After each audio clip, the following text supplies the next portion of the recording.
So you give me the shout when we're live. I've asked them to go live, so you're good to start, Chair. Okay, well, welcome to today's meeting of the Scottish Police Authority's Forensic Services Committee. We've got one item which is going to be deferred, which is relating to which item is it again, Colette? Scrolling down, yeah, the digital forensics next steps, item 3.3. There's been a turnover of police officers that were overseeing that, and we've just hit it at just the wrong spot. So we're going to defer that until our December meeting, and we have another meeting in December, which is to mop up some of the large number of items of business, and to take a bit of heat off the quarterly ones, so we can spend a bit more time looking at performance and planning strategies. So we have one of those in place for December, and that I'm assured will come up at that session. So thanks for that, Colette. The agenda planning for that meeting will take place at the start of November, and of course the agenda will be circulated in due course.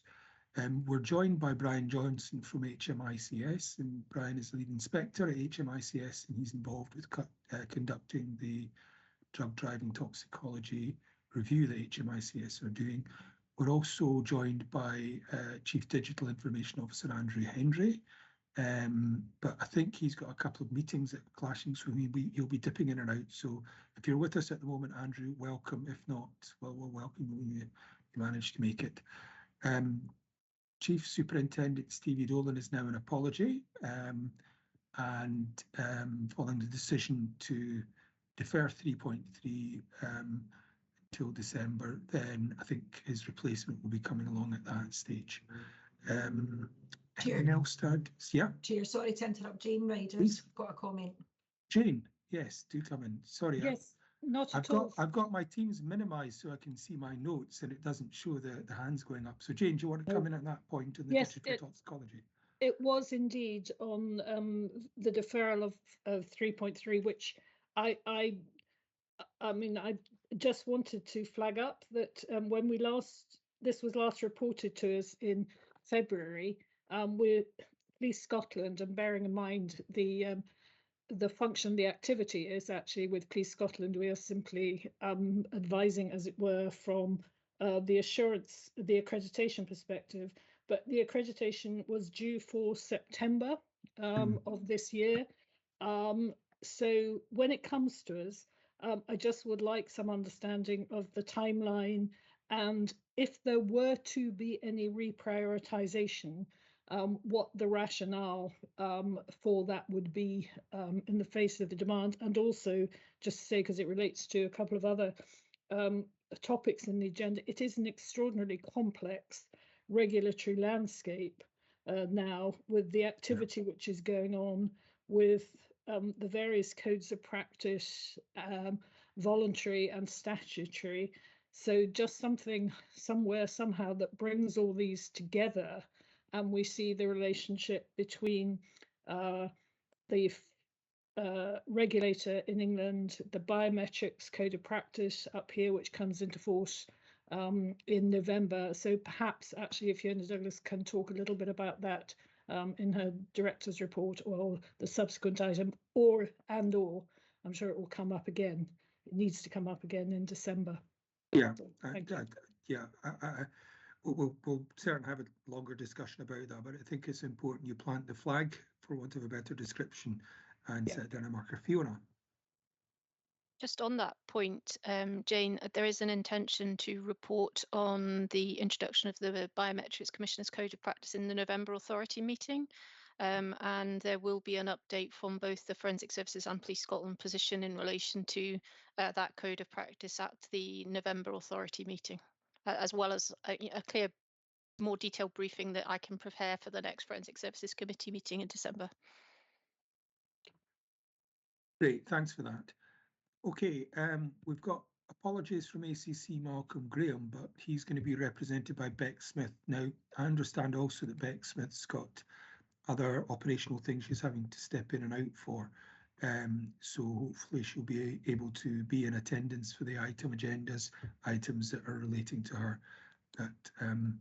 Okay, and we have on hand also Amanda and Barry Sillers from the SPA to help support us today. So, okay, so that takes care of welcome. Chair. Apologies. Yeah, thank you. Sorry, ACC Beck Smith is in attendance. I'm not sure if she's wanting to ask a question or provide a comment at this stage. Could get her hand up. Right. Thanks, Bex. Do come in. Sorry, thanks, Chair. I was just going to say, actually, in the same vein as Fiona mentioned, just in terms of the November meeting around the biometric side, but was just really happy to kind of make sure that I link in with the team that are leading the work around the digital forensics, just in terms of Jane's point, to make sure that that's covered in the next paper and that the handover is smooth and nothing's lost in translation. So really happy to pick that up, Jane, just on your behalf with the team to make sure that we bring that to the December meeting. Thanks very much. Do you have a specific time you need to be away by, Bex? No, I'm on call. I'm just running a couple of jobs. So if I just turn my camera off briefly, it'll just be because I'm taking a phone call. But I will There's be nothing, here for the meeting. So nothing you need rejigged in the agenda. no, That's no, fine. no, thanks, Chair. Okay, super, thanks.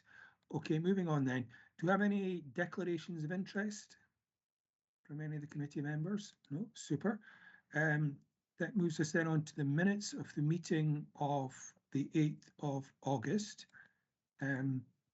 Looking at those, can we agree those as a correct record first? Okay. Then we have the action log and matters arising. Fiona, do you want to talk us through the action log? I can talk you through the action log. There are, I think, two actions on the action register that are proposed as ongoing. The first of those is action number 3 around biometrics, which is further to the discussion that we've just had, but more specifically relating to the changes that are required on the police national computer system in England and Wales to allow Scotland to read fingerprint records directly. So that work is ongoing. The timescale for completion of that's not known at this stage. However, significant progress has been made. The other action that's marked as ongoing relates to the development of the performance framework, which I'm sure we'll come on and talk about at various points in the agenda. But that work is due for completion by the end of the financial year for next year's reporting. Right. All of the other actions are marked as proposed to close. And by performance indicator, that includes the KPIs, etc., that we'll be looking at later. For next financial year, yeah. There's a set of key performance indicators, which we'll come on to discuss, which are proposed and are just with Police Scotland and the Crown Office to comment on from the Forensic Performance Improvement Group meeting that was held towards the end of last week. Yeah, great. Any questions on those? Okay, well, we're asked to continue a couple of them and close the rest. So if we're content to do that, okay, that then moves us then on to the next agenda item, which is the Director's report. So Fiona. Thank you, Chair. I'll take the report as read and just highlight a number of areas. Sorry, I beg your pardon. We have to agree to take business in private for items 5 to 8 in accordance with Section 20 of the Standing Orders. So can we agree to take business in private for sections 5 to 8? Thank you. Sorry, Fiona, do carry on. No problem. So taking the report as read, I'll highlight a few areas within it. So during the previous period since the last Forensic Services Committee, there's been a substantial amount of discussion around the impact of the potential flat cash budget settlement for next year and beyond. This has been discussed in a great amount of detail and an understanding of the impact of this, both on the business as usual part of forensic services and also the planned and ongoing transformational change is currently in the process of being assessed. And we are considering all of our decision making in that context at this stage. Despite the lack of clarity around the budget position, Forensic Services is committed to transforming our operating model insofar as possible.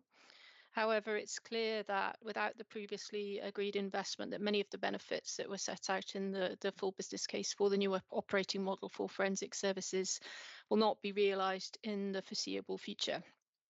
Despite uncertainty, the performance of forensic services is very strong, with demonstrable improvement in caseload management and a greater balance between available capacity against the current levels of demand. And that's linking very well into the work that has been done on strategic workforce planning, and is particularly important given the challenging context of flat cash in terms of both the business as usual performance of the organisation, but also in progressing some change. The transfer of the post-mortem toxicology work from Glasgow University to Forensic Services remains on track, with excellent collaboration between Forensic Services, the Crown Office and the university to support the staff through that transfer process. We're at the time of the year where UCAS, the United Kingdom Accreditation Service, have started the annual round of surveillance activity to assess forensic services' ongoing compliance to the ISO 17025 international standard, which is the standard that applies to testing laboratories. So that work will continue up until the end of November, when a number of actions will need to be discharged thereafter. The development of new scientific activities and innovation remain important to progressing the development of forensic science technology. And this month there's been a fascinating piece of work carried out with colleagues at the Danish Fire Investigation Unit, Scottish Fire and Rescue, and the Leverhulme Centre at Dundee University with regards to the use of virtual reality techniques for the recording of fire scenes. It's really exciting to see some of the new technology that's becoming available and the impact that that can have on the development of forensic science, both in terms of operational delivery, but also in terms of the training and development of our current scientists and the scientists for the future. Yeah, what sort of new technology? This is the use of virtual reality technology, Chair, in terms of how you can translate images of a fire scene into a virtual reality image that then allows the scientists to put themselves in the scene. One of the key benefits in terms of fire investigation is the ability to have a before and after setup of that scene. So it allows the scientists to test their assumptions that they make in a fire scene of how damage has occurred, with then the ability to go back and actually see whether their assumptions are actually correct. It's a fantastic tool technique that the Leverhulme Centre up in the University of Dundee have done a huge amount of work on. That sounds it. Yes. Anyway, sorry, do carry on. No, that's as much as I would propose to bring out of my report, but I'm happy to take any questions. Great. And welcome, Katharina. Katharina, you've got your hand up. Are you the first hand up? Yes, I've got the first hand up, so over to you. Thank you very much, Chair. Thank you, Fiona, for the report. Really interesting. I had a question around, it is item 2.8, so the Biometrics Commissioner Code of Practice. So I was just wondering, obviously the report talks about the fact that the responsibilities will be circulated, or awareness will be raised, but I was wondering if the going live of the Code of Conduct has required any changes to any of the existing procedures, or has anything changed operationally, basically, for any of our teams? Thank you for the question. There's been a lot of work that has been done across forensic services and with colleagues in Police Scotland with regards to our governance of biometric data to make sure that we can comply with the code of practice. Within forensic services, we've audited our own policies and processes to ensure that we are compliant against those newly set out standards. So there has been a lot of review of processes. There has also been a lot of development work that has been undertaken to strengthen the governance in and around the use and control and storage of biometric data. Thank you. Caroline. Thanks, Chair, and thanks, Fiona, as always, for a super interesting report. Especially, I was very taken with your last piece on the new technology available in D. It's amazing what you can do with these environments now. It really is. It's fantastic. So, be interested to keep up to date with that as it goes on. In your report, Project Weaver. So great to see that that's on track. I'm just wondering on your item 2.9. I'm just wondering, when are the contracts due to be issued to the staff coming over? Thanks.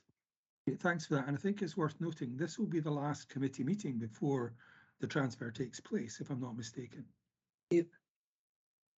With regards to that specific question, Caroline, I'll ask Gary Holcroft, who's the project lead, to provide a more specific answer to you around the contracts. Gary, please.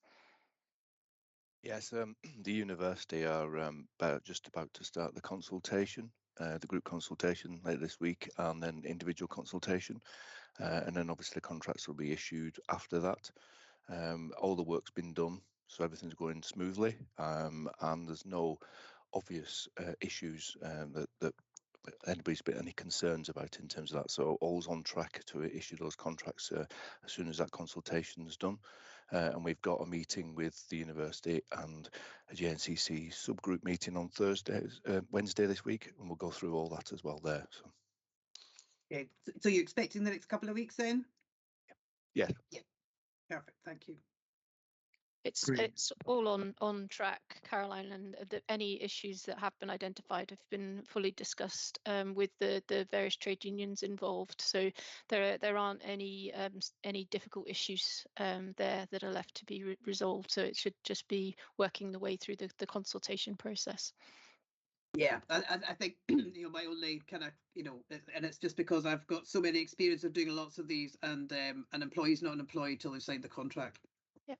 So I'll be a lot more content when you can say that they're 100% signed and we're ready to roll. Thanks. Well, hopefully that's what you'll be reporting at the next board meeting. So, but best of luck with that. Actually, it's not been luck, has it? So, Fiona. Chair, thank you very much. Fiona, I have 3 questions, all surrounding capacity within the service. So if I may give you them 1, 2 and 3, and then we can have a dialogue if you want me to remind you. So you've talked about flat cash and the need to maybe review recruitment. I'm noticing, if I'm jumping forwards to your Q2 report, that the level of sickness absence and the psychological reasons for that. So my question around the recruitment is, to what extent are you considering ensuring that your workforce have a workload that's manageable when you're looking at recruitment and flat cash? The second question is about the drugs backlog, and you say it's improving. So my question is, when will that get to a situation that it's in balance and it's a standard that you're content with? And then the final one is about the cold case review, and are you able to fully embrace all of the cold cases that Police Scotland want to? So there's a trickle running through that for me about health and wellbeing of staff and their ability to respond to the demands that are being put on them. Thanks for those. Fiona, Douglas. Thank you, Fiona, for your questions. The situation that Forensic Services is in with regards to the current demand and the capacity that we have available is in its best position than it has been for a number of years. And we're starting to see the impact of that through the reduction in some of the caseloads across the organisation, and drugs caseload in particular. And that as a result of some investment in recruitment that was approved a few years ago. It does take a long lead-in time to train people within forensic science. And also focus on process improvement and efficiency, so that we are making sure that our staff are following the best and most efficient processes that we can to deliver the work that we need to. There's no doubt that flat cash will have an impact on the staffing of the organisation. what we need to do in that really challenging environment is to use the data that we have and use our demand forecasting to make good proactive decisions insofar as we can, to make sure that we are growing capacity where we absolutely need to. And there is ongoing work to look at that demand forecast, certainly for the next 12 to 18 months, and then beyond that to look at the 5-year forecasting work that we have done previously as part of the strategic workforce planning. And that's really important in making sure that we take acute levels of pressure off our people. There are a number of different initiatives which we're looking at as part of the Your Wellbeing Matters survey and the feedback that we've had from staff in forensic services through that and through a lot of other work that's actually been done as part of the change programme. We have, as part of our operating model work, designed in a number of features to support our staff far better and to support the workplace and how it operates to make it a more positive and vibrant place for our people. Now, clearly, flat cash makes that more difficult. But there are a lot of things that we have already built into the redesigned operating model, particularly around management capacity and capability, a focus on our people and supporting staff, making sure that our managers and leaders in forensic services have the skills that they need to, that they have the time that they need to make sure that the staff have that framework in which to do their best, but also to identify any issues up front. And I think that's particularly important, particularly around the psychological issues. And we have a particular project in our scene examination area to look at how we can improve what we're calling psychological supervision. So it's about having upfront interventions that prevent problems from occurring or people from breaking, if you like. It's about fixing people before they break rather than breaking them and then trying to build them back up again. So there are a number of different initiatives. Flat cash, clearly, it will make life very difficult across the whole policing family. And forensic services will have to look at what do we need to do to prevent acute levels of pressure from building up across the organisation. And that's part of the impact assessment work that we're doing at the moment. Talking specifically about drugs, there's been a huge improvement, and that's a really good work that's done by Alistair and his team within the drugs area of forensic services. Part of that is down to recruitment and training of staff having completed and seeing the impact of that. And part of it is also around a focus on process improvement and effectiveness, which is looking really good in that area. What does good look like? Well, good in the field of drugs is the ability to be able to provide real-time drugs intelligence. So that means we need to turn these cases around really quickly so that we can provide an intelligence picture that's up to date and meaningful from a policing perspective, but also the ambition is to provide that more into the health perspective, so we can have an early warning system in terms of the constituents of different drugs that are on the market, and to be able to feed into that public health and keeping users safe perspective. So there's a number of different features and different parts of work that's going on in that area. But I think forensic services has a bigger part to play, but it's very much dependent on us being able to do our cases very quickly. So there's still a way to go in terms of reducing the timescales of that analysis to what I would consider to be an acceptable level to be able to feed into that health perspective. Cold case reviews are always ongoing. We always have a number. We established the cold case review unit a number of years ago now, back when I was in a previous role. And we have a number of scientists that focus exclusively on cold cases. We work within the Police Scotland governance framework in terms of how cases are identified and progressed, in terms of how those are assessed in terms of importance for progression. We would want to work on as many cold cases as we possibly can. We work with Police Scotland to follow their priorities. I think that's important. There are also cases from a forensic science perspective where technology changes, and it would be good to get to a point where we could proactively identify those cases from a scientific perspective that we think would contribute, better outcomes. But at the moment, we are very much focused on delivering to what Police Scotland require and what the Crown require with regards to which cases are progressed and where the analysis is focused and prioritised. Fiona, that's really helpful. Thanks very much indeed. Thanks, Chair. No further questions.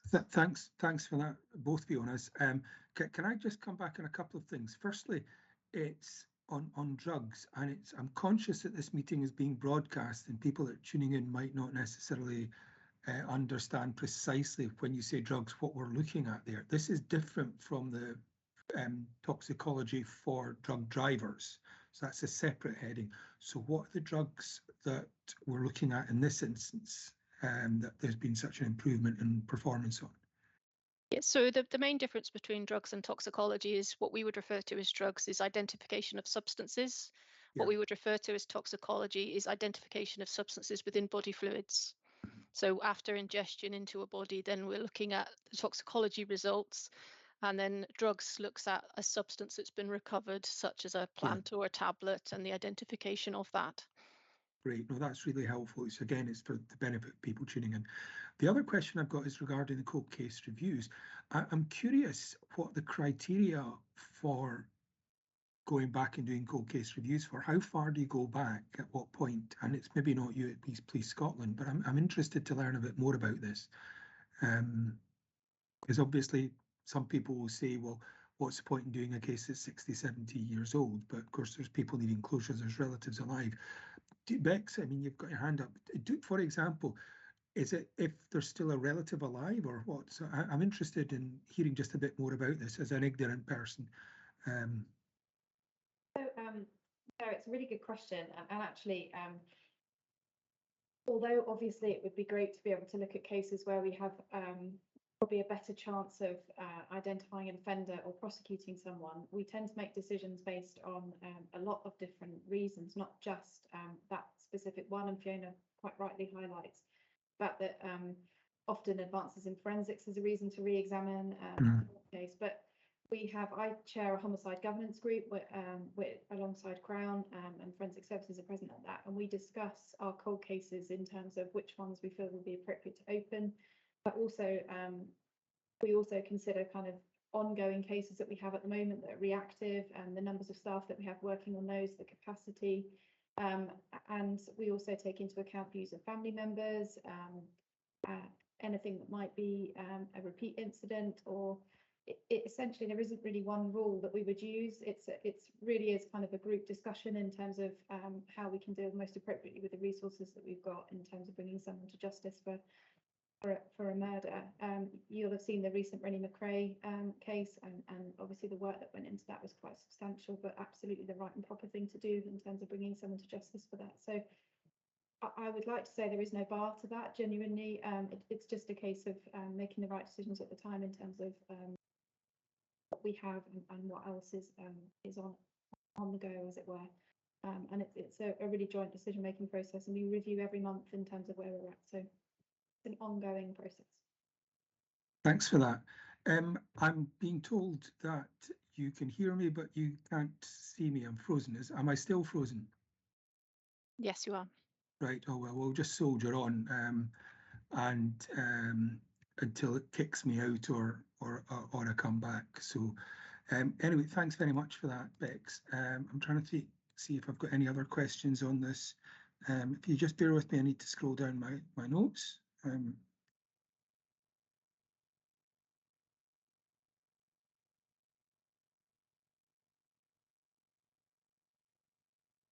Right, I think that's all I've got. Yeah, Project Weaver was something I particularly was keen to get assurance on, but we've already done that. Yeah, and you've touched on the biometric implications. So I've got nothing more on this. So can we note Fiona's report, and that then moves us on to the next agenda item, which is performance reporting. So, thank you, Chair. I'll take you through the performance report if that's okay. Yeah, please do. Oh, I can see you on screen That's again, it. Paul. Someone said turn the camera off and on again, so that's worked. That always works. It's a classic IT repair, isn't it? Fantastic. Well, I'll start you off on page 3. I'm just going to lead you through some of the charts in the report, just for the purposes of absolute clarity. I have added some further commentary into the report on the basis of the discussions in the last meeting, so I hope that's helpful. Ultimately, we will be changing this report completely over the next 6 months as we develop the new performance framework. So there will be further opportunities for members to contribute into how we can make this report as meaningful and as easy to understand as possible. But if we start on page 3, I'm just going to explain what you're seeing here, because this is probably one of the key pieces of information that we're sharing. So on the chart on the left-hand side there, you can see the blue bars and the green line on that chart. So that shows the current open cases within forensic services. Right, so this is page 5. Page 3. Oh, sorry, it's 5 on the bottom. It's just page 3 of the one that says forensic 3.1. laboratories casework. 3.1 forensic services overall position. That's fine, just as long as you know where you are. Do carry on. Okay, so the blue bars show the number of open cases across the different parts of forensic services. So you can see the first bar relates to the biology, and that's the more serious crime work.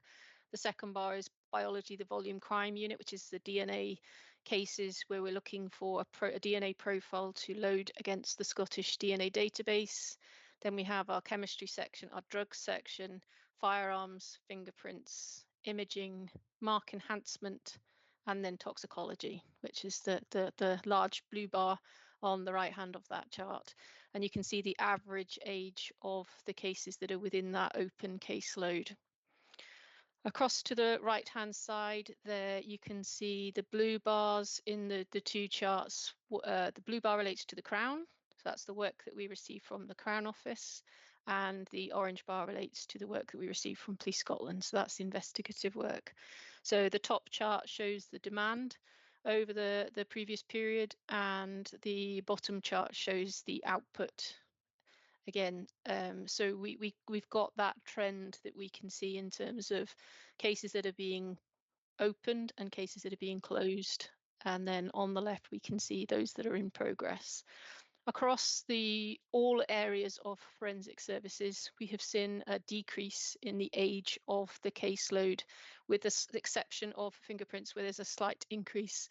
And firearms has shown a really significant improvement, where the average age of the cases that are open in that area has reduced to 1.7 months. Moving on to the next page at 3.2. This shows the overall position with regards to open casework, and you can see the trend since August 2021. So if I take you to drugs, because we were talking about that within the director's report section, you can see how significant a reduction in open caseload that has been within the drugs area of forensic services.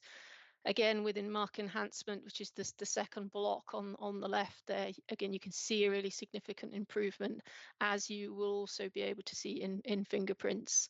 Some of the areas it's harder to be able to fully show the impact, but within firearms and chemistry, again, we have shown really significant reduction in open caseload in that area. Biology is showing a fairly consistent trend, and the demand in biology is generally increasing, I would say, and that's reflective of increase, particularly in sexual crime.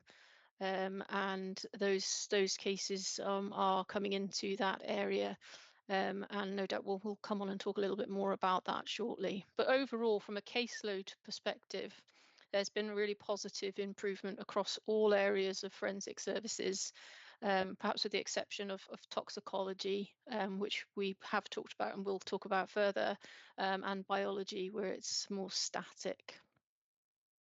Moving on to section 3.3 of the report.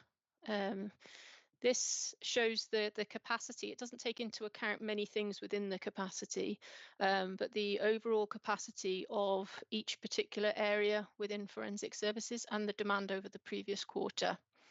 So you can see, broadly speaking, across all areas with the exception of toxicology, that the capacity within forensic services to deal with these different types of cases is enough to be able to service the incoming levels of demand.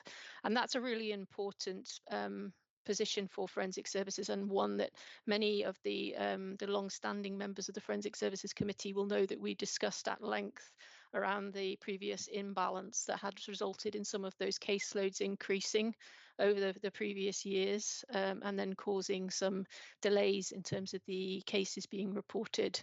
So this is a really strong position for the organisation, and it allows us to start to make improvement within the caseloads that we have, and also the speed at which cases can be reported. Moving into the next page at 3.4, this looks very busy, but actually what's really quite powerful on these charts, on this page and the next page, is that 3-year demand trend, which you can see at the far right hand side. Again, this is for each different area of forensic services. And you can see a blue line and a yellow line on there, which shows the Crown and the police demand for the different types of forensic science and how it is changing. So you can see, for example, biology is an increasing trend. And then for some areas, such as firearms, such as drugs, you can see a significant decline in the demand in those areas. And this is where it's really important that we refresh our demand forecast in the context of the financial picture for the forthcoming period. This is really important information that will allow us to proactively plan and make sure that we're putting resources in the right places to minimise the impact of that effective budget reduction we'll have in terms of the services that we provide. Moving into 3.5, 3.5 is the update on the toxicology position. So I know that we will talk in more detail about this at the oversight group reporting, but we can see a continued improving picture in relation to the age of Section 5A and Section 4 toxicology cases. So we are on track with the improvement plan that we've identified. The new framework agreement has allowed outsourcing to start against that new contract just this month. So we will see a sharp improvement in performance in this area. And I won't say any more than that because Alistair won't have anything to talk to you about at his paper if I carry on. But suffice it to say, from a toxicology position, it's improved significantly. The risk in this area with regards to cases unable to proceed to prosecution as a result of delays in analysis has improved significantly. And again, we'll provide more detail of that. At 3.6, we have the update from our scene examination area. We have seen a slight reduction in timeliness in both the national and the regional figures in comparison with the previous quarter. There is some analysis being done to understand why this is the case. We are seeing an 84% against a 90% target of scene attendance within 24 hours. And you can see an improvement around violent and sexual crime, where that's up at nearly 90%.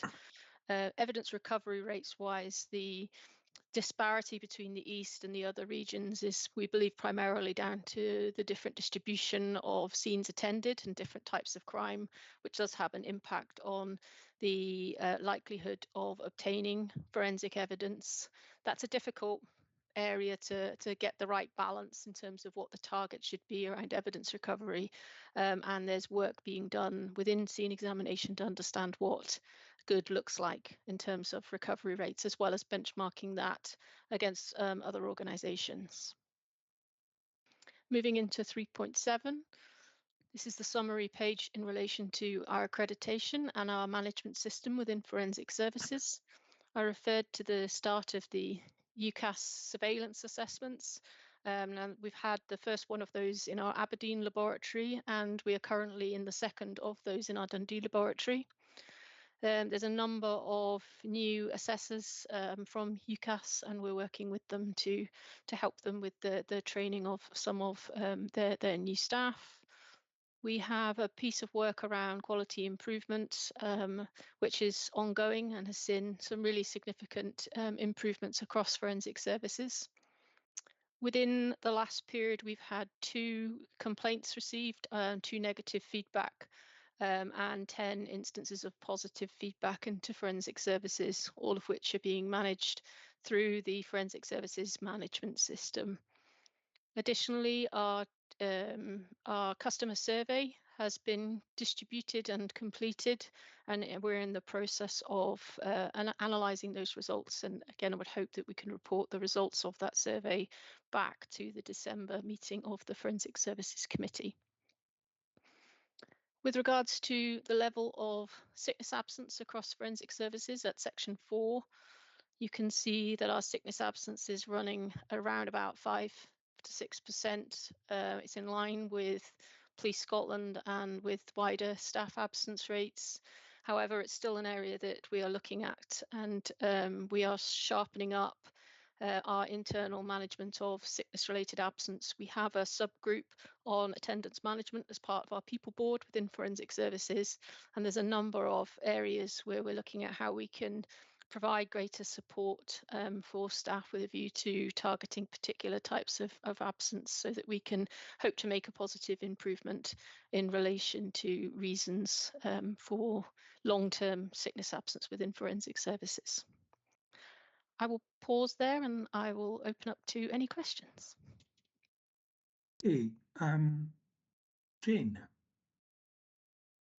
Thank you, Chair. Thank you, Fiona. Very comprehensive, and I must say I found that much easier to understand. That presentation definitely improved. Leaving aside toxicology, and I know this is slightly unfair because this is overall extremely positive, but can I just ask you a little bit more about biology? Whereas you said there's increasing demand, and if I understand 3.4 correctly, it's entirely different from the rest, where most of the demand is coming from the Crown. It's increasing, and you're pretty close to the wire. Your blue line is your maximum capacity. So I suppose it's, what's your forward thinking on that? Is that trend of demand going to increase, and what are we doing about capacity there? Thanks for the question. The demand within biology is it's an increasing picture. So we're conscious of that from a strategic workforce planning perspective, particularly around sexual crime, where forensic science plays a critical role in terms of being able to put a charge in those types of offences and the need for corroborative evidence. So that is an area where we know that we expect to see an increase in demand across the biology area. We are looking at a number of things within the new operating model, and a typical one of those would be around multi-skilling and increasing flexibility across the organisation, so that where we have got some areas where we are below capacity, then we can multi-skill staff in certain types of analysis, so that there's a more help and flexibility within the workforce to be able to deal with peaks in different areas. But as part of the workforce planning, we and also on the back of the impact of the flat cash, yes, need to look at, given that the investment in the operating model, which would have increased the capacity in this area to be able to deal with a predicted increase in demand, we now need to look at a different way of trying to achieve that, or to minimise the impact of that. So that's some of the impact analysis work that's ongoing just now. But I think the key thing for the organisation will be around flexibility and making sure that we are as efficient as we can be, but that we have that better movement of staff across more general types of analysis, be they in chemistry or be they in biology. So it's a little bit less siloed in terms of how it's operating, and the role design themselves allows for that flexibility without some of the barriers that we have in place just now. That's why it's so important that we progress the operating model, even though the investment that underpins some of the benefits realisation within it may not be there as a result of the budget settlement, but there's still benefits that can be delivered through implementing those new roles, and also the new structure in terms of how we make best use of our resources internally. Thank you. That's very helpful, because it was that triangulation with the impact of flat cash and the impact that would have on the operating model, and whether we have reassessed and reset some of the assumptions. But this seems to me a critical assumption around the increase in biology. Thank you very much. Thanks for that, Jane. Fiona McQueen. Thanks, Chair. Thanks, Fiona. again, 3 questions. There seems to be a theme for me this month's meet or this quarter's meeting. You've talked in the report about we'll have a fuller report on complaints, so it'd be helpful to understand when that will come to committee. Has the improvement in time and cases, has that been by a reduction in cases or by a change in process and or increased staff? And then again, the sickness absence piece, you've talked very helpfully about the proactive work that you do to support staff psychological well-being. And would you expect to see sickness absence reduce as a consequence of that and other measures that you're putting in place? And is there, I mean, clearly all workforces are going to have sickness absence. We want to support people to be at their work because that's best for their health. But do you have an area that you think about 4, 5, 6% is probably going to be the average sickness absence that you would expect from an optimal point of view of supporting workforce wellbeing? Okay, thank you, Fiona. I'll take your last question first in relation to sickness absence. I would say it's still fairly early days post-COVID, insofar as I can say post-COVID, but in terms of where we are just now, I think we have not fully agreed on what our expectation is with regards to what level of sickness absence we would expect, given things have changed since the pandemic. I would say 5% is clearly higher than we would like that to be. Within that 5%, there are also higher levels of sickness absence in different parts of forensic services. So there are different levels of intervention and different types of support that are required across different parts of the organisation. For example, the sickness absence is higher within our scene examination area in comparison with our biology area.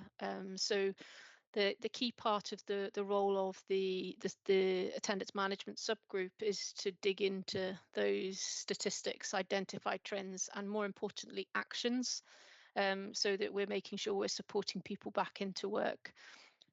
So I would expect that 5% to reduce. Not quite considered yet what I would expect it to reduce to, but certainly to 3% would be kind of what we would have expected prior to COVID. Whether we can get to 3%, I think is what we need to establish over the coming period of time.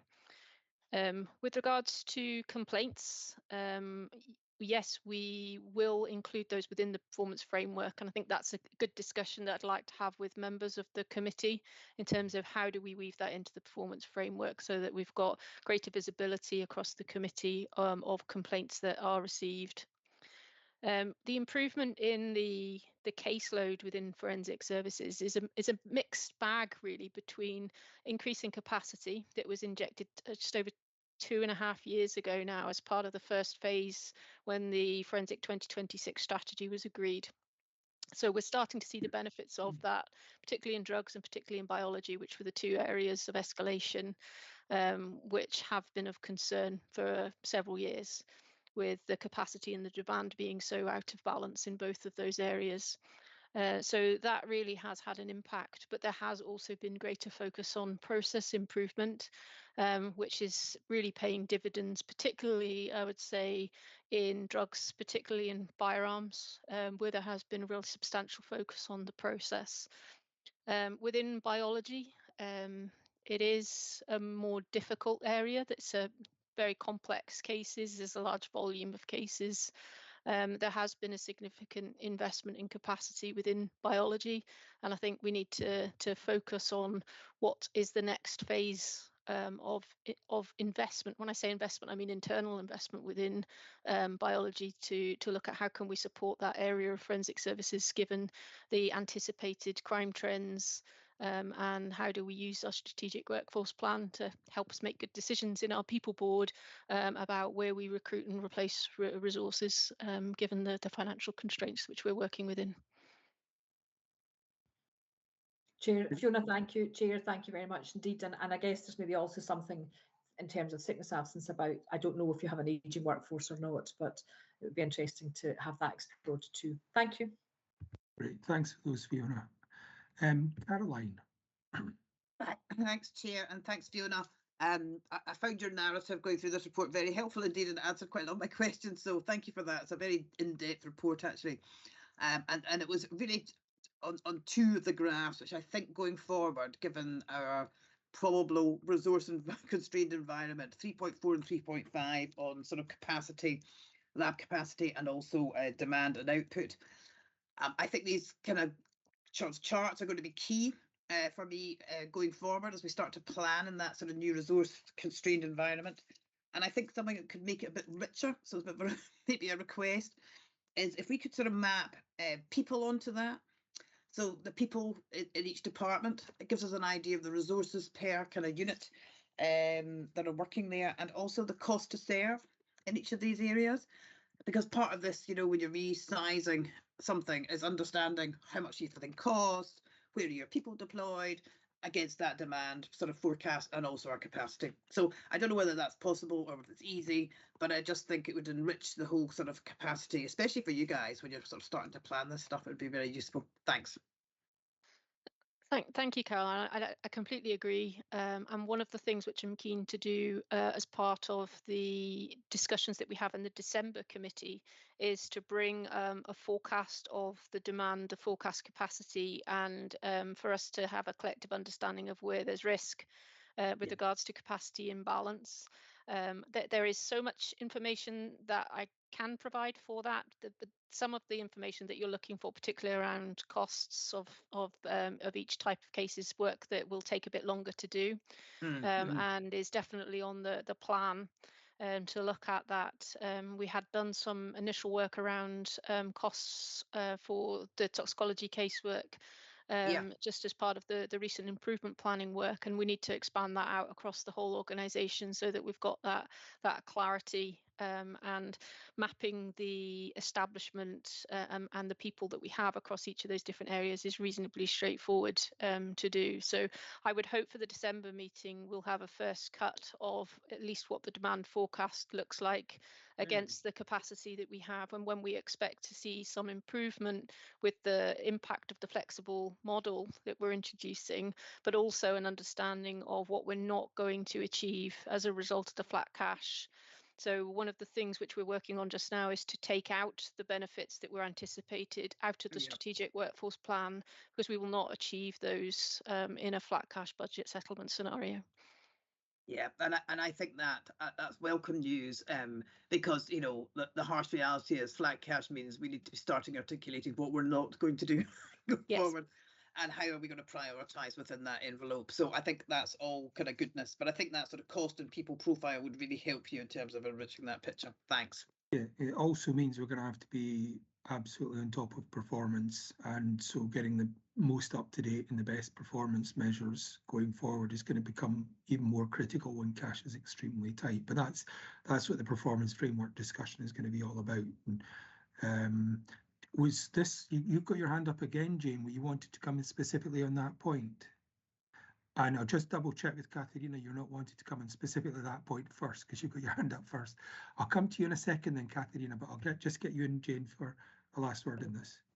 Thank you very much, Paul, and my apologies, Katarina. And I'm just saying to Fiona, a little bit of a challenge to say, I don't think one should assume that we take out all of the benefits. I would like to think that you could examine the range of benefits. There must be some residual benefits, I can't help but feel, albeit I do entirely accept that we're going to have to review and reset assumptions around the operating model. So it's just a small challenge to say, just not an assumption, but a rationale.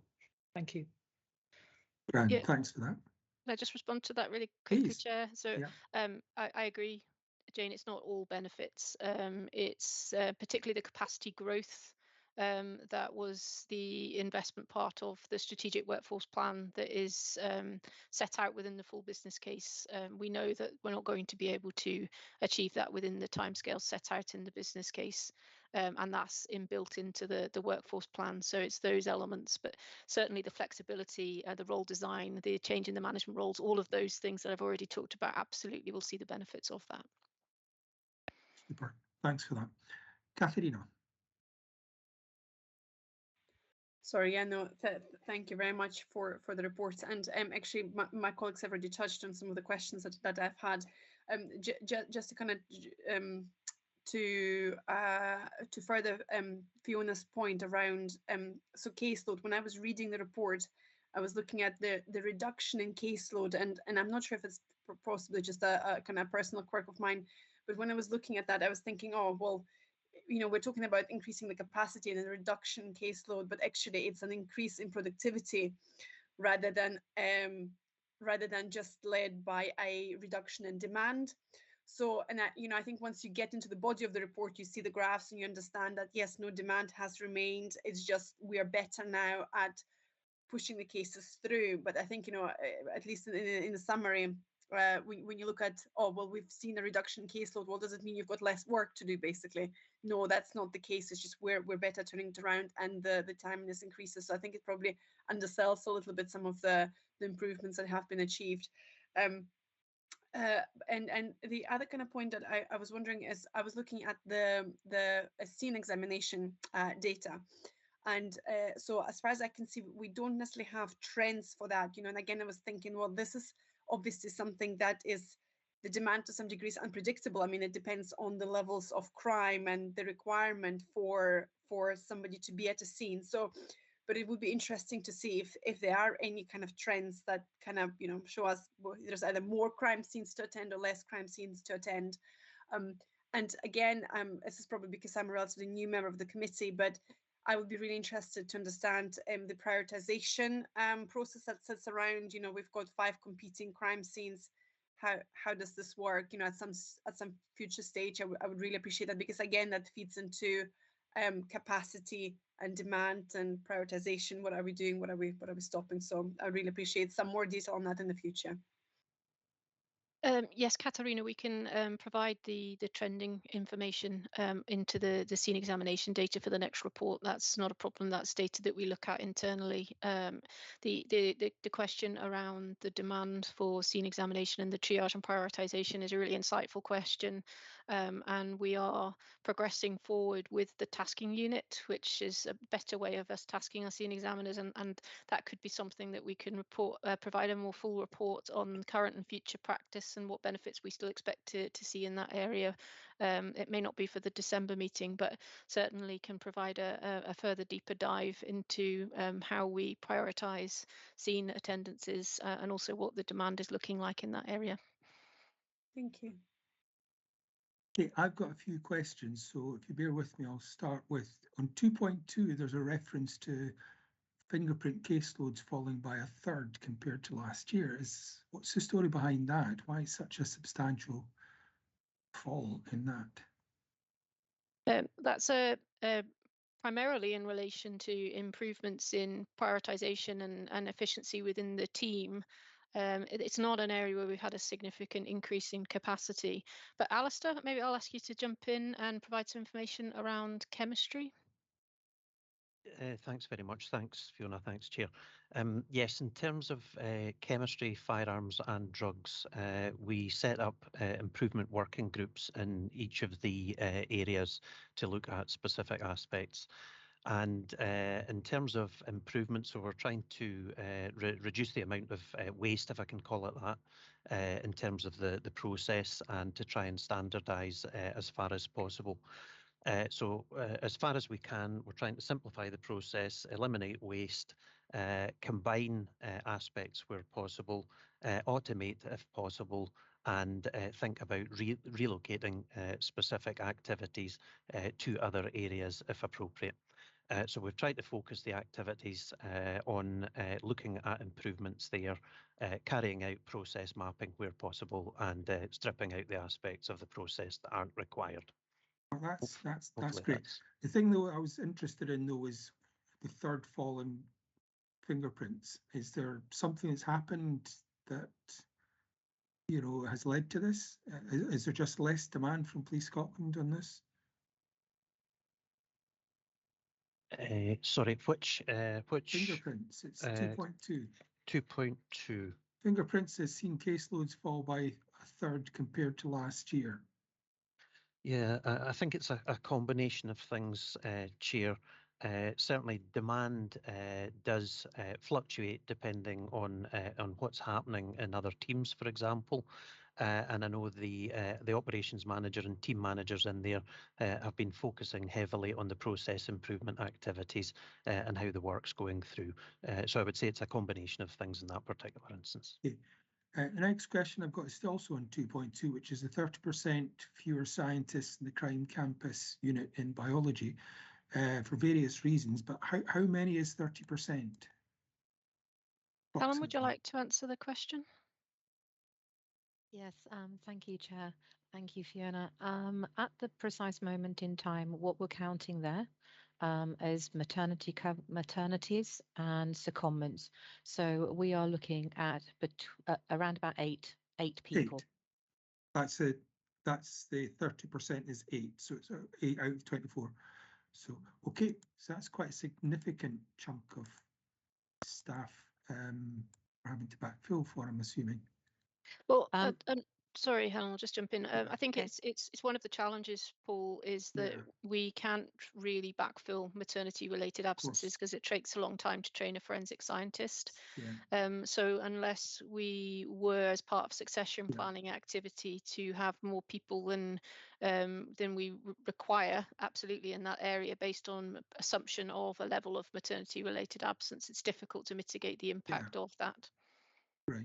Okay. So we just have to keep tabs in performance there. The next one I've got is, excuse me, I'm just scrolling down to get to it. Yeah, it's the 3.3, the various charts. And I'm looking at them, and the imaging one seems to be significantly over capacity in August. Are we catching up on that? Because I see it's almost at capacity in September as well, but not over. So that was my first question on that. And what has the impact of that been?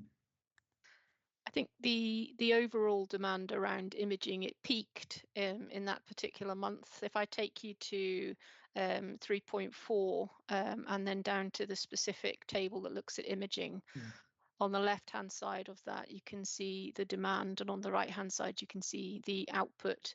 So overall, within imaging, we've seen a real significant improvement in the caseload within this area. There's been a lot of work that has been done around the processes and around making that area work more effectively. So actually, we're seeing probably not a particular increase in demand, it's fairly static, but we've seen improvements in the output, and that's reducing the size of the caseload. Forgive me, I can't see imaging in 3.4 in the charts. It's the third from the last chart on page 7. I've got page 7 in terms of the page numbers. So drugs is the last one, then toxicology, and then imaging is the second from the top. Oh, that's 3.3. That's at section 3.4, the unit demand and output. Section 3.3, lab capacity, unit demand and output. I can see biology volume crime, lab mark enhancement, chemistry and documents and firearms, but I can't see. On to the next page, then we have fingerprints and then imaging. No, it's blank. Fingerprints, yes, I see. I tell you what the problem is. It's the there's an issue with the formatting of my one. So anyway, yeah, okay, that's fine. Don't worry about it. Bear with me a second as I try and get my next one. Tech is great, but doesn't always play ball. So excuse me.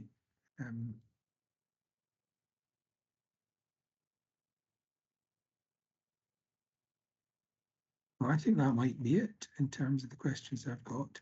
The implications, yes. What are the implications for these ones when they go over capacity? Presumably you spend the next month playing catch up. So was a certain amount of flex that we use over time when we need to. We have our staff put a lot of discretionary effort into the work that they do.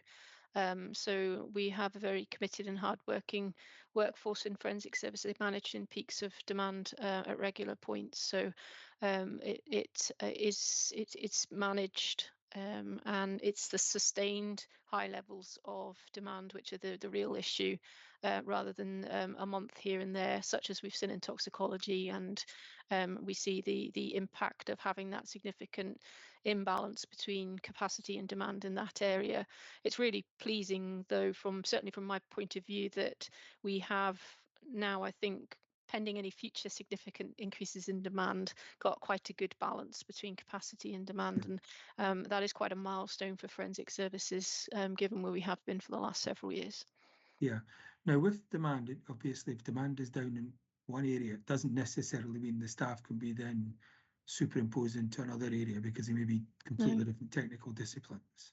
That's right, and that's one of the benefits of our new operating model, is there are specialisms within forensic science, such as firearms, for example, and there are generalisms in forensic science, such as case search and recovery of a biological material, recovery of particulate evidence. So it's looking at multi-skilling our staff where you can, but there are absolutely areas where you can't multi-skill. A chemist isn't a natural biologist, for example. Oh, I can tell you that. Speaking from personal experience. So yes, great. Do we have any other questions on this? No. Okay, if we can note the performance report, and thank you very much for that. That then moves us on to drug driving. And there's a reason we were not asking for, again, the benefit of anyone tuning in. We've got a standalone item on the drug driving toxicology. So what I'm going to propose, we've got drug driving as 2.3, but we've also got further down the agenda the 2 reports of the forensic toxicology oversight group.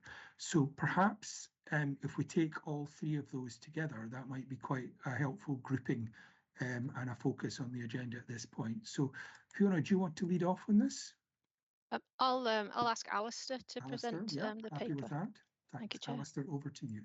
Thanks very much, Chair. Thanks, Fiona. So I'll take the paper as read, as we normally would, and I'll just pull out some key points on the way through, if that's okay. So the introduction of a new offence in Scotland in October 2019 set specific drug driving limits for 17 specified drugs. And that change was part of Scottish Government's programme for government in the 1920 year. The legislation enacted in that month allows police to carry out a roadside mouth swab to test for cannabis or cocaine on any motorist they suspect of drug driving or who has been involved in an accident or stopped for a traffic offence. Where there is a positive test or a motorist fails a field impairment test, the police can request a blood sample for testing and analysis. Since the new offence was introduced in Scotland, there has been a significantly higher demand for testing and analysis of blood samples than initially forecast. Drug driving analytical services were set up by Forensic Services in 2019, as I've said, and funded by the Scottish Government. Demand has been consistently more than twice the original estimated level, and as a result of this sustained demand for Section 5A drug driving, analysis remains significantly higher than Forensic Services capacity, with the caseload remaining at an elevated level, although reducing steadily. Staff within the toxicology team have been working at full capacity since the introduction of the legislation, and whilst measures are in place to monitor their well-being, there are significant concerns at the continued high demands being placed upon them. Outsourcing of Section 5A cases has continued since the last update to the Forensic Services Committee. The impact of this high level of sustained demand reached the point where 448 cases, that's from October 2019 to the end of August 2022, could not be progressed to prosecution, having reached the current statutory time limit. The position regarding cases that could not be progressed to prosecution has improved. However, Forensic Services, Police Scotland and the Crown are continuing to review the backlog to identify and prioritise further cases to mitigate against the risk of reaching that statutory time limit. The Scottish Government has agreed to fund a further £370,000 of outsourcing this year, which will further improve the position.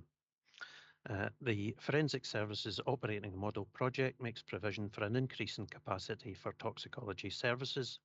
Forensic Services has received approval to commence the recruitment process for additional toxicology staff associated with this project, and some of the posts are being progressed, with due consideration for the likely pressure on the 23-24 budget for Forensic Services, as discussed earlier. Toxicology staff continue to work tirelessly and remain committed to processing cases in a timely fashion. We are working closely with Police Scotland, the Crown and Scottish Government to manage and minimise risks and to make a decision on a long-term sustainable solution to meet future demand. And I think that was really all the points that I wish to bring out. Happy to answer any questions. Okay. Do we have any questions from board members? What's the current position in terms of the backlog? So the internal backlog is reducing, Chair. As Fiona mentioned, there's a new outsourcing contract which has been implemented. So that was implemented in September. And we are now outsourcing additional cases, which helps the backlog greatly. So the backlog within forensic services is continuing to reduce, and that's coming down. And the number of cases that are time barred, which is obviously been a contentious issue and heightened this. What's the real-time information on that? So the position regarding time bar is that it's an improving position. The figure that's quoted there is seeing the number of cases reducing to a point where it is 0 in September, Chair. So I'm pleased to report that. As I said, the staff are working very, very hard indeed, extremely committed to maximise our output as far as possible. There's also improvement activities ongoing in the toxicology team, and we're trying to push this through as well. Well, that's really helpful. I think we also need to keep sight of the fact that prior to this legislation, people were driving around under the influence and we weren't catching them. Now there's around about 5,000 people that have had their driver licenses taken away because they've been under the influence. And I think that's a good thing to have. Can you tell me? I'm curious because it's been difficult to find information. But how long do some of these drugs stay in the system before they can be, you smoke on a cannabis cigarette one day, or taking some of that. At what stage is it then safe to drive? I'm not sure I could offer an opinion on that, Right. Chair, if that's the caveat I would give there, that I'm not a toxicologist by trade. Okay. So I'm not sure I would offer an opinion on that one, but I would say that if anybody was thinking about taking an illegal substance and then driving, my advice would be not to do it. Yeah, but some of these are also not illegal substances. And again, I think that gets kind of forgotten in the mix. Yes, that's correct. Some of the substances that can be seen in results are from medicinal products and can be prescribed legitimately. That's correct. But also, would it be right in thinking that the amount of time is significantly more than alcohol? Yes, that's correct. It's a more complex process. It is more convoluted, if I can use that phrase, and that's not in a disparaging manner. It's more complex, and it does take more time to process these samples than the traditional Section 5 drink driving cases. Yeah, Fiona. It's a really complicated area, Chair, in terms of how long a particular drug can stay in the system, and it's really a medical view as opposed to a scientific view from a forensic perspective. The different variables, there are different sizes and shapes of people. There are habitual drug users, and there are different levels of metabolism within different people, which is why the field of toxicology is so complex, and what leads to some of the challenges around reporting these cases alongside the wide range of different substances that we would test for within the laboratory.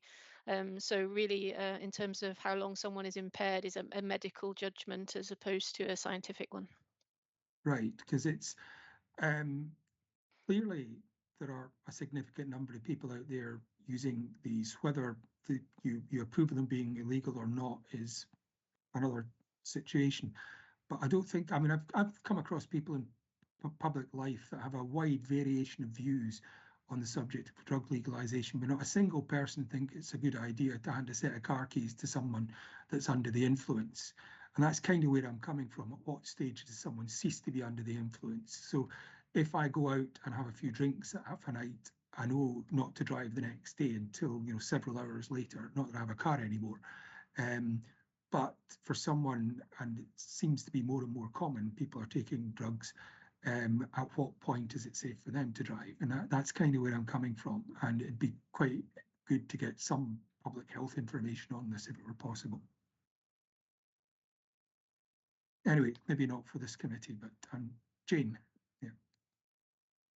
Thank you, Chair. I mean, it was just picking up on that. I'm absolutely right. This seems to me it's a medicinal judgment, Yeah. some public health, and this is where it's almost the real-time information. But what do we do with it, and how is that used by in the public health space?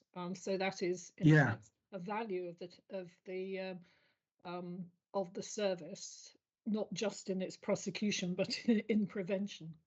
Well, yeah, because prevention is clearly what we're very keen to see as well.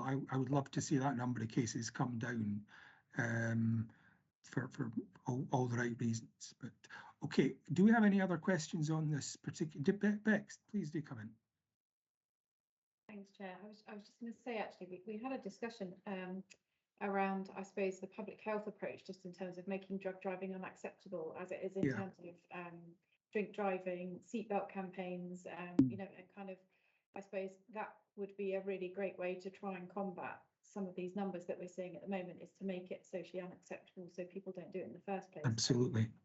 I reached out to our PPCW command just in terms of the prevention messages, and just made sure that we were linked into that from a policing perspective, so that we could give some information, and was reassured in terms of the sort of timeline for some of those messages that will be coming out probably just prior to Christmas, and then afterwards as well, kind of similar to a drink drive campaign. So there is work out there around that, but I think it will just take a bit longer to land, just in terms of the numbers that we're currently seeing at the moment. But hopefully it will make a difference in the future. Great, that's really helpful to know. Thanks, because that's clearly something we would love to see.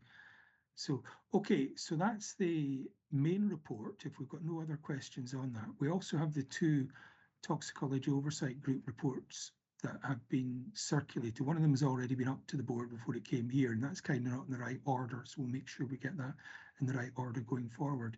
So if you bear with me while I just find those. So we have, where are we? Yes, oversight group report from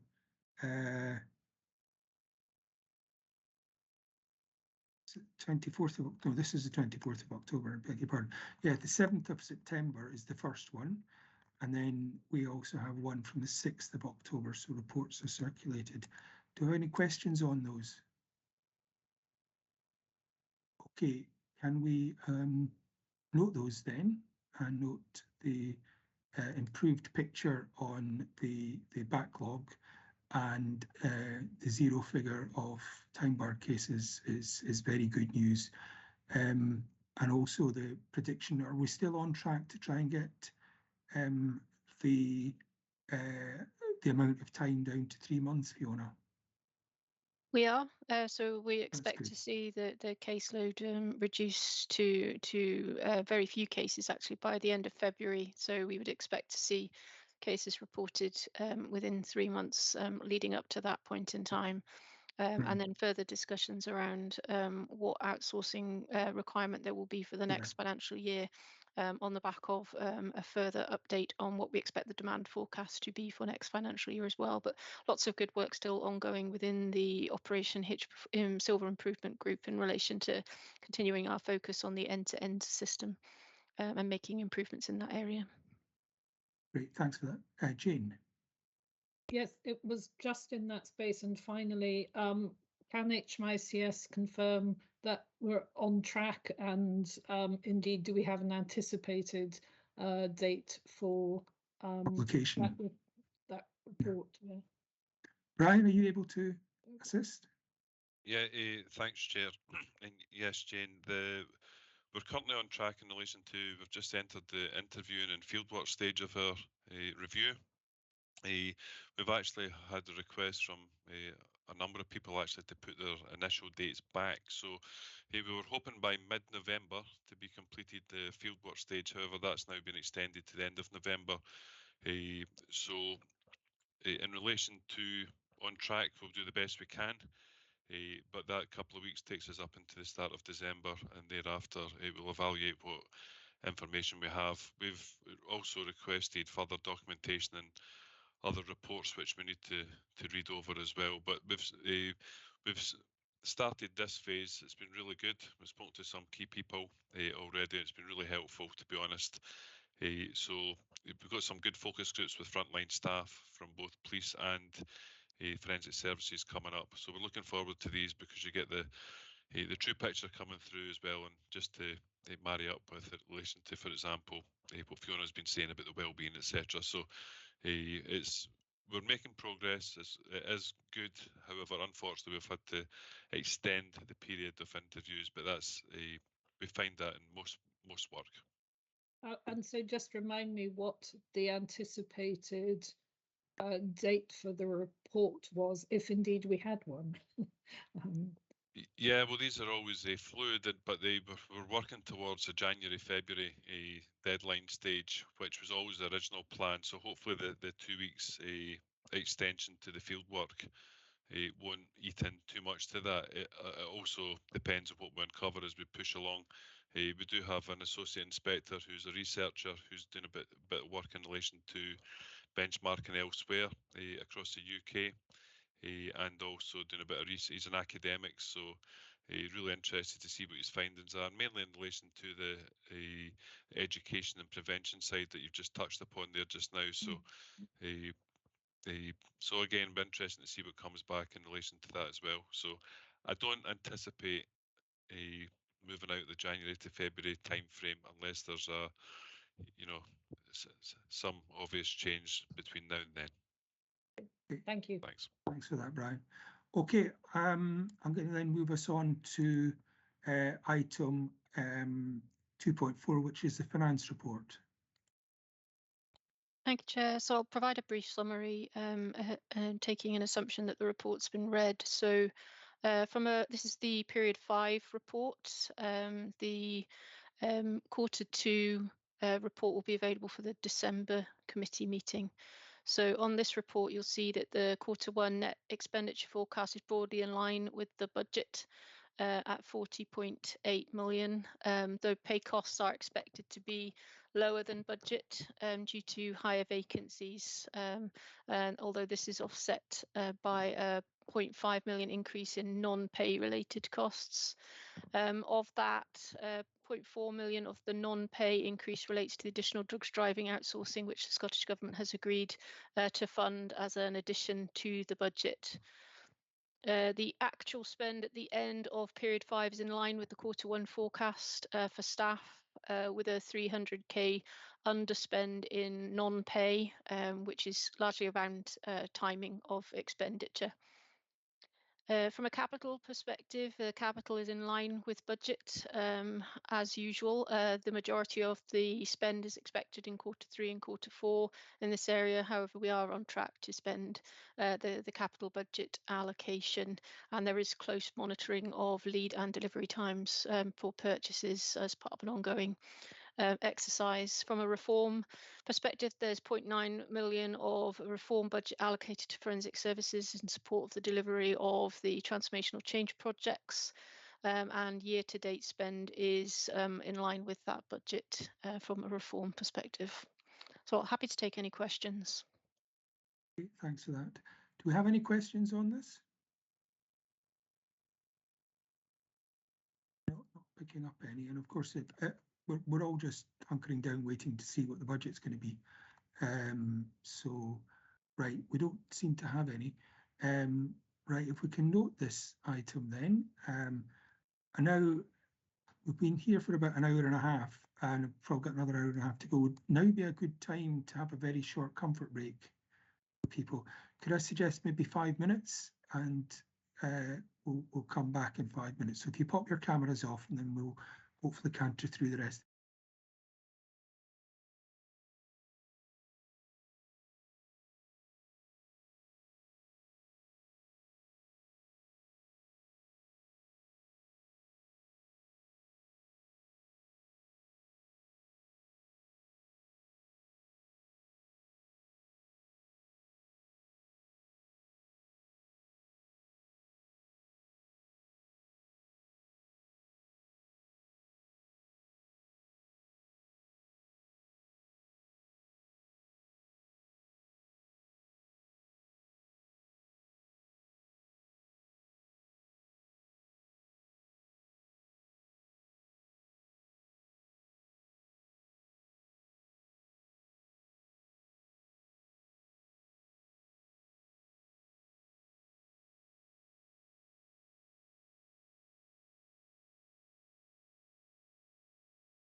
everyone.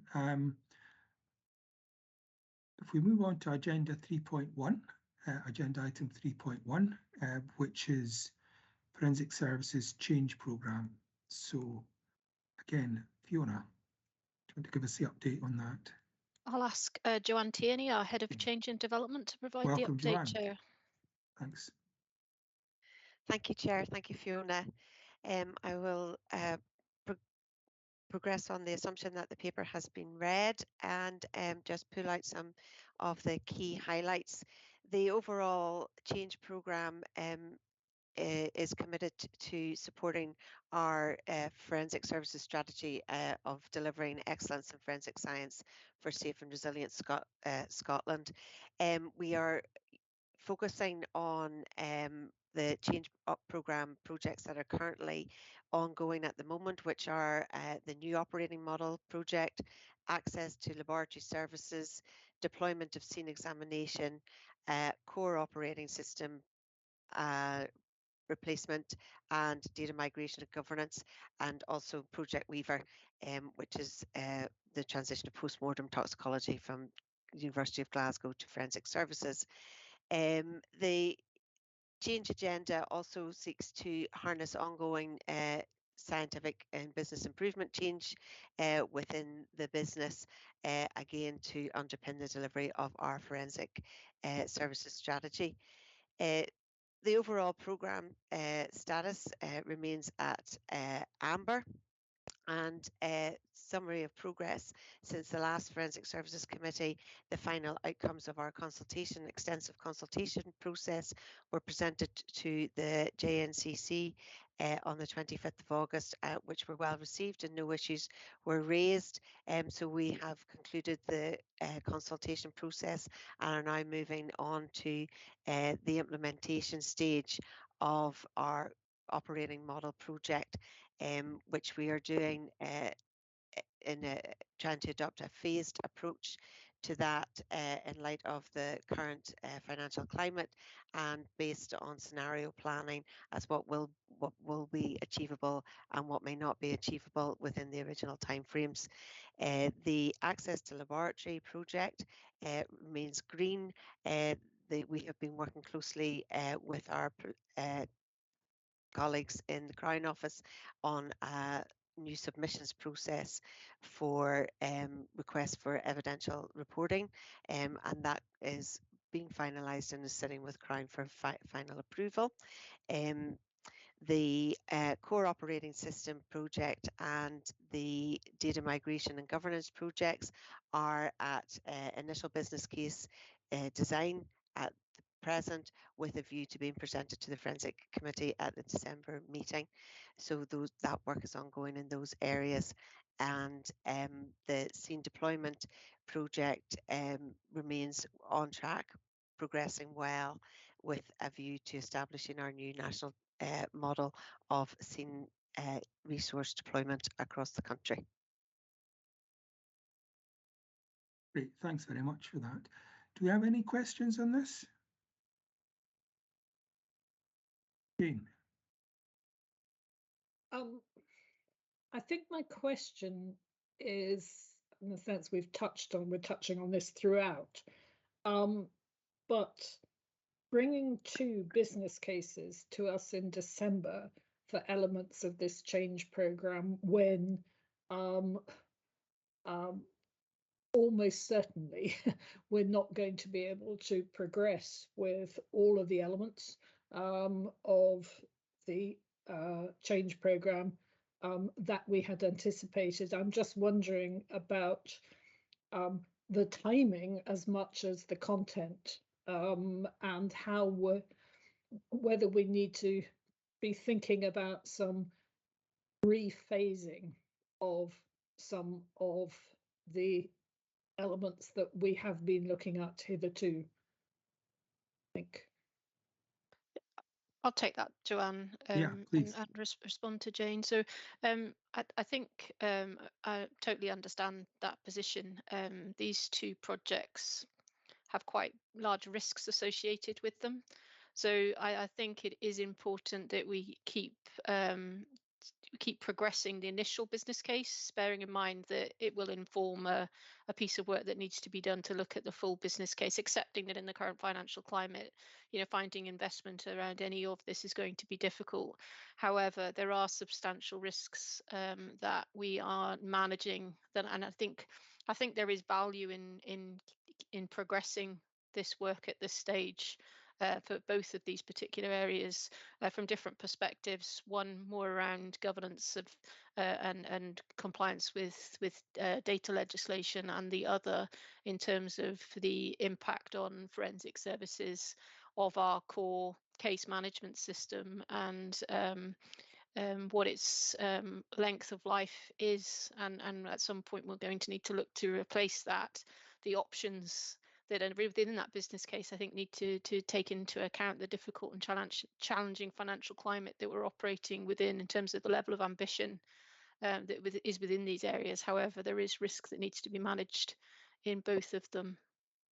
I absolutely understand that, and I, as you would expect, I'm keen to see risk taken into account in doing any prioritization. So I think I'm keen to see these not in isolation, but in the context of the whole financial and operating position. So thank you. Point well made. Caroline. Actually, Jean has just asked my question, and Fiona's just asked my supplementary question. So yeah, because I didn't think we'd paused core operating solutions. But actually, what you've just said there is right. And I think identifying the risks, and we might have to, reshape that solution going forward in accordance with budgets available. But I think probably progressing, it's more the fact that did we have the resources, because before we were a bit resource constrained, that's why these projects were kind of slipping. So I suppose it's just, do we have enough resources within the business at the moment, given the other projects, to sort of do these justice, I suppose. Yeah, now I've got Fiona and Howard. Howard, were you wanting to come back in on this point? Yes, please. Good afternoon, Chair. I'll come to you in due course, Fiona. I'll let Howard just respond to this point first. Sorry, thank you. Yes, we do have resources, which is another reason at the moment to continue, because actually I don't know how long we'll get the resources to be kept for. So actually it makes sense to crack on while we can. The other piece to it is the fact that the IBCs, which are our options cases, actually need to include that phasing as being built in as into what the options are. So actually we need to be mindful of the fact that we can deliver it slower, but with the same end result, or we could try and get it done faster, but it will cost a lot more money head up, or face up, and we haven't got that yet. So therefore it's kind of being aware of what those implications are for flat cash, no cash basically for it, and what we can deliver, or minimal cash, or having everything, but actually, where it is. But yeah, I think that the resourcing at the moment is in a good place. We've still got our resourcing. So therefore, I'd like us to continue as much as we can until we find a position when we haven't. Yeah, that makes ultimate sense. Thanks for that. That's very helpful. Thanks, Howard. Thanks, Chair. It may well be that those who are more familiar with the committee's work are completely understanding of what's being said, and this question is unnecessary. But I'm interested in knowing if we are going to have if by not continuing with the transformation, the impact that may have in the sustainability of future services.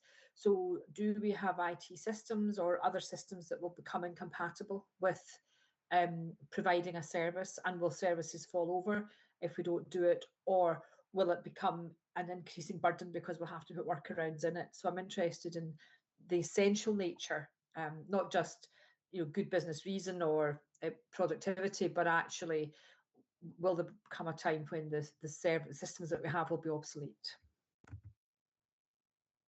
I'll take that question, Joanne. So yes is the short answer to that, Fiona. We have an operating system in forensic services that will become unsupported at a certain point in time. We have an extension on that level of support, but it's creaking. It's very slow, and it significantly impacts on the ability of forensic services to do its business. So there are end of life considerations, absolutely, as well as obviously the improved efficiency, which is substantial with a new core operating system, and we need to make sure that that's fully set out within the initial business case, within the full business case, and in the discussions that we have on an ongoing basis. But those are absolute concerns, and that is where the risk profile really sits, and the need to progress these projects. Okay, very helpful. Thanks, Fiona. Thanks, Chair. Well, thanks, Fiona. I don't see any other hands up on this. And I mean, we all know, or we don't know what's going to happen budget-wise, but clearly we're going to have to chop and change things as we're going forward one way or another. So, yeah, I think, are we asked to just note this? I think we are asked to note the current position. Yes. And then we'll move on to, thank you. We'll move on then to the next substantive item, which is kind of linked. It's the refreshed 2-year business plan. So, right, is that you again, Fiona? It is. Apologies, you've had to listen to me a lot already. So this paper. What we hired you for? This paper just sets out briefly the profiling of the milestones in terms of delivering the already agreed activity that's sitting on the 2-year business plan for forensic services, which is aligned to delivery of the refreshed forensic science strategy. So there's a range of activity which we have discussed and agreed previously. The table within the report sets out some milestones. Clearly, this is a bit of a movable feast just now with regards to the budgetary position. That may impact on some of the timescales, and it may change some of the activity. We have done a substantial amount of work in forensic services over the previous few months, looking at areas where we would have to focus on as a result of a flat cash budget settlement. So that will change the focus. But this activity is important in terms of delivering the key strategic outcomes which are set out in the strategy. So keen to keep progressing these, and indeed some of them have been well progressed already. So this paper just sets out what the plan is. With regards to performance, we've talked about the performance framework, so that's an important piece of work that sits on this plan. But once we have done the work to develop the framework, then the performance targets will sit as part of the 2-year business plan for forensic services, and we'll be monitoring our performance against those in the same way as we will monitor our performance against the wider activity that's set out within the plan. Prior to that, we will have a set of key performance indicators, which are substantially based upon the key performance indicators that are already within the existing MOU, not the refreshed MOU. And following on from some brief discussions that we had last week, I'm hopeful that we'll have a set of KPIs which will just bridge that period between where we are just now and the end of the financial year, whilst we continue and hopefully finalise the discussions on the MOU and the performance framework. So we should move into the next reporting year with a far greater and richer piece around performance and performance linked to outcomes. But bridging that period, I'm hopeful that we will have a set of key performance indicators that allow us to measure our performance in terms of the system, and also in terms of our service to Police Scotland and the Crown in that intervening period. Great, thanks for that. No, I think that's well noted. Jane. This is just a thought, and you don't need a decision now, but this is a 2-year business plan. And by the time you get to the next financial year with those KPI, new performance, MOU, etc., I mean, there may be a case, it seems to me, for a completely new business plan, rather than trying to still capture the changes within the framework of an existing 2-year. So just a suggestion, you might think about that, I think. I completely agree. I think once we know what the budget position is for next year, the activities that we will have to prioritise and set out in order to deliver the savings aligned to a flat cash are substantial. and that will be the focus of the organisation, and a lot of the activities on the business plan will become more nice to have as opposed to absolutely critical for the next 2 years. So I completely agree, Jane. I think that we will have to revise the business plan once the budget position is clear. Yeah, but at least we have a framework to revise now. So, Caroline, you're muted. Yeah, Jane kind of touched on my point, but I thought this report was very useful because it's nice and clear as to what the actions are on the business plan to be delivered, and I just sort of thought you could use this as your kind of documentation for going forward with a kind of RAG status attached, and also you could maybe have in a prioritisation, just going back to Jane's sort of final on that priority as to what we be reframing. And I thought, but it's very useful as a way for the whole org. It's sort of action orientated, so I really liked it. So I just wanted to say well done. That was great. Thank you. Great. Thanks very much for that. And apologies for the noise. I live in a busy crossroads where police cars and ambulances zip past seemingly every 30 seconds at the moment. So great. Okay, well, we're asked to note this, and as we say, we'll probably need to look at revising it going forward, but at least it's progress. So, okay, that then moves us. We've got digital forensics has been deferred to the next one. Moves us on to item 4.1, which is the Forensic Science Regulators Code of Practice. Thank you, Chair. So this paper sets out how the statutory framework is being developed in England and Wales since the legislation was passed to have a forensic science regulator with statutory powers. Those statutory powers extend to England and Wales only. They do not extend into the devolved jurisdictions in Scotland and Northern Ireland.